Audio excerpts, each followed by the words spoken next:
Rule 29 करते हैं। अब इसको थोड़ा ध्यान से समझना, ये भी बहुत इंपॉर्टेंट है, ये भी बहुत इंपॉर्टेंट है, पहले आप इसको समझो। टू मच टू हो गया। ये एडवर्ब का एक बहुत इंपॉर्टेंट रूल है। अगर मैं आपसे पूछूं कि ये कोवर्ड क्या है, मतलब हाँ लिख दी ऐसे कैपिटल स्मॉल, क्या है मतलब इसका पार्ट ऑफ स्पीच बताना। नहीं इसको आज करवाती हूँ, एक दिन मुझे पूरा कंडीशनल सेंटेंसेस को भी टाइम देना है। इंग्लिश को इंग्लिश पता नहीं है तो समझते ही नहीं है। कोवर्ड, हाँ बच्चा सोचेगा अरे कोवर्ड का मतलब तो डरपोक होता है, और डरपोक तो किसी की विशेषता बताता है, इसलिए कोवर्ड एडजेक्टिव है। कोवर्ड कहीं से भी एडजेक्टिव नहीं है। ओके, कोवर्ड का मतलब होता है डरपोक व्यक्ति, सिर्फ डरपोक नहीं है, डरपोक व्यक्ति, और वो व्यक्ति नाउन है, इसलिए कोवर्ड इज अ नाउन। ठीक है, कोवर्ड नाउन है। और जब नाउन में एलवाई लग जाता है, वो एडजेक्टिव में एलवाई लगता है तो एडवर्ब बनता है। कुछ के दिमाग में है कि मैम एलवाई वाले वर्ड्स एडवर्ब होते हैं ना, जब भी वर्ड्स एलवाई होता है तो वो एडवर्ब होता है ना, नहीं, क्योंकि कोवर्ड नाउन है, कोवर्ड एडजेक्टिव नहीं है, नाउन है, और जब भी नाउन में एलवाई लगता है तो वो क्या बनता है, एडजेक्टिव बनता है। तो कुछ एलवाई वाले वर्ड्स भी एडजेक्टिव होते हैं, बशर्ते कि नाउन में एलवाई लगाओ।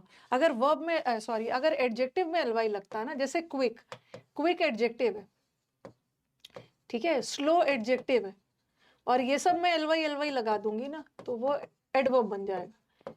जब एडजेक्टिव में एलवाई लगता है तो एडवर्ब बनता है, बट नाउन में एलवाई लगता है तो एडजेक्टिव बनता है। ठीक है, हाँ।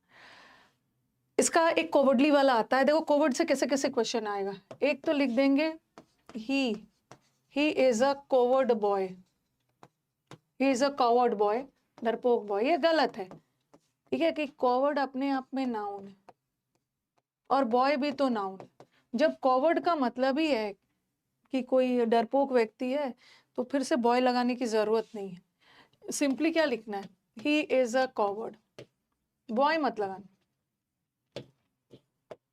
बॉय नहीं लगाना। ठीक है, he is a coward.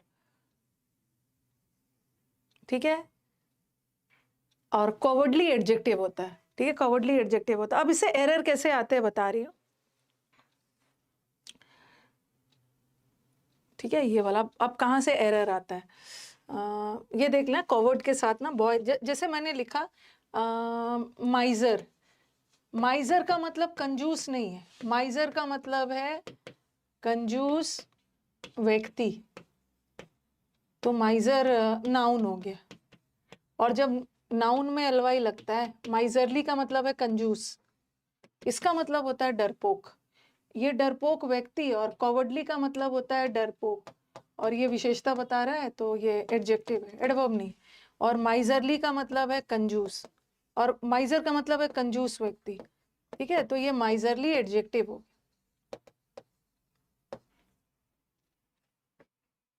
Miserly adjective हो गया। किसी सब लिखते जाइए।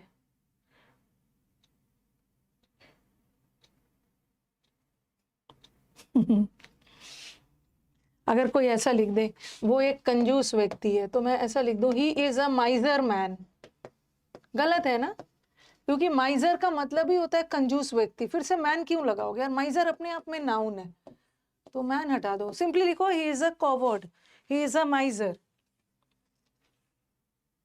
लिख लिया इसको, एक और लिखवाते हैं, एक हो गया, और एक फूल वाला भी लिख लो। फूल और फुलिश में क्या डिफरेंस है, फूल और फुलिश, फूल का मतलब, फुलिश का मतलब है मूर्ख, और फुलिश एडजेक्टिव है, और फूल का मतलब है मूर्ख व्यक्ति, मूर्ख व्यक्ति, तो फूल नाउन है। ओके, कभी भी he is a fool person मत लिखना, क्योंकि फूल भी नाउन है, पर्सन भी नाउन है, सिंपली फूल लिख। ठीक है, अब मुझे कुछ दूसरा बताना, बट फुलिश के साथ मैन लगा सकते हो। ऐसा, जैसे मैं ऐसा लिखूं ना, he is a fool man, गलत है, लेकिन मैं ये तो लिख सकती हूँ ना, he is a foolish man, क्योंकि फूल भी नाउन है और मैन भी नाउन है, तो फूल का मतलब ही होता है क्या है, मूर्ख व्यक्ति, तो मैन मत लगाना। बट हम फुलिश के साथ लगा सकते हैं क्योंकि मैन नाउन है और फुलिश एडजेक्टिव, ठीक है, फुलिश एडजेक्टिव। ठीक है, इतना इतना दूर क्लियर है। अब जो एग्जाम में मेन आता है, मतलब ये भी आता है और भी जो मेन आता है उसको करते हैं। अब हम थोड़े से कवर्डली पे और माइजरली पे चलते हैं, ठीक है। Here some girls are foolish, girls का तो नहीं पता है, लेकिन आप मुझे दुनिया के सबसे फुलिश लग रहे हो, उसीलिए ना आपको ऑडियो ठीक से सुनाई नहीं देता है।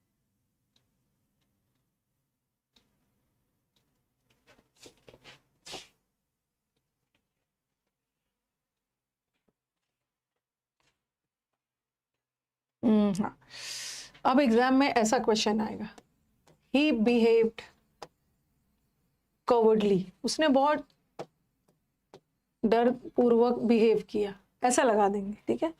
ही बिहेव्ड कवर्डली। अब हमारा स्टूडेंट सोचेगा कि ये क्वेश्चन सही है, ये सेंटेंस सही है, बट ये गलत है। वो क्या सोचेगा कि कवर्डली एल वाई वाले वर्ड तो एडवर्ब होते हैं, उसके दिमाग में आएगा कि एल वाई वाले वर्ड तो एडवर्ब होते हैं, और ये कवर्डली किसकी विशेषता बता रहा है, बिहेव्ड की, ठीक है, बिहेव्ड की बता रहा है, और बिहेव्ड वर्ब है, और वर्ब की विशेषता बताने वाले वर्ड्स तो एडवर्ब होते ही हैं, वो करेक्ट मान लेगा, बट ये गलत है। Cowardly is not an adverb, cowardly is an adjective. अब दिमाग में आएगा मैम हमने तो पढ़ा है एल वाई वाले वर्ड्स एडवर्ब होते हैं, बट एल वाई वाले वर्ड्स एडजेक्टिव भी तो होते हैं। क्यों? क्योंकि ये जो कवर्ड है ये नाउन है, नाउन है, और नाउन में एल वाई लगता है ना, तो वो एडवर्ब नहीं बनता है, वो एडजेक्टिव बनता है, एडजेक्टिव है। तो ये क्वेश्चन हमारा गलत है, हमें तो वर्ब की विशेषता बतानी। देखो, हाँ, आप बोलोगे कि मैम आपने इसको, थोड़ा सा नेट का इशू आ गया था बीच में। हाँ, अब आपके दिमाग में आएगा कि मैम आपने इसको एडवर्ब कैसे बना लिया, क्योंकि ये तो गलत है, क्योंकि कवर्डली तो एडजेक्टिव है, और वर्ब की विशेषता एडजेक्टिव तो बताएगा नहीं ना, एडवर्ब बताएगा। अगर मैं अकेला कवर्डली देखती हूँ, अकेला कवर्डली तो एडजेक्टिव है। क्यों? क्योंकि मैनर की विशेषता बता रहा है, मैनर नाउन है, और नाउन की विशेषता बताने के लिए एडजेक्टिव चाहिए। लेकिन आप बोलोगे कि मैम आपने इसको एडवर्ब कैसे बनाया, कवर्डली मैनर क्यों किया एडवर्ब बनाने के लिए। अब देखो क्या करना है, अगर मैं इस पूरे वर्ड को उठाती हूँ, हमें तो इसको एडवर्ब बनाना है ना, क्योंकि वर्ब की विशेषता बताने के लिए तो एडवर्ब चाहिए, एडवर्ब चाहिए। 1 2 3 4, 4 वर्ड का है तो फ्रेज है, ओके। और कौन सा फ्रेज है, किसकी विशेषता बता रहा है, बिहेव्ड की, तो ये एडवर्बियल फ्रेज है। हम कवर्डली को एडवर्ब नहीं बना सकते, ठीक है, क्योंकि कवर्डली तो एडजेक्टिव होता है। तो इसको हम क्या करेंगे, इन अ कवर्डली मैनर लिख के एडवर्बियल फ्रेज बना देंगे, और ये वर्ब है, वर्ब की विशेषता एडवर्ब भी बताता है, एडवर्बियल फ्रेज भी बताता है, ठीक है। जैसे जैसे ही बिहेव्ड इन अ स्कॉलरली, स्कॉलरली मतलब विद्वान की तरह, स्कॉलर क्या है, ये सब याद रखो, ये सब ध्यान रखो, ये जो कवर्डली वाला एग्जाम में आता है, ठीक है, इन अ कवर्डली मैनर। एक होता है स्कॉलर, और स्कॉलर विद्वान है, स्कॉलर विद्वान व्यक्ति को बोलते हैं, तो स्कॉलर भी नाउन है, और इसमें एल वाई लग गया तो एडजेक्टिव हो गया। मैन नाउन है, मैन में एल वाई लग गया, मैनली का मतलब है एकदम स्ट्रांगली, ठीक है, मैनली वे में, जैसे बोलते हैं ना, अरे मैन की तरह बिहेव करो, स्ट्रांग बनो, तो ये मैनली का मतलब होता है स्ट्रांग के सेंस में।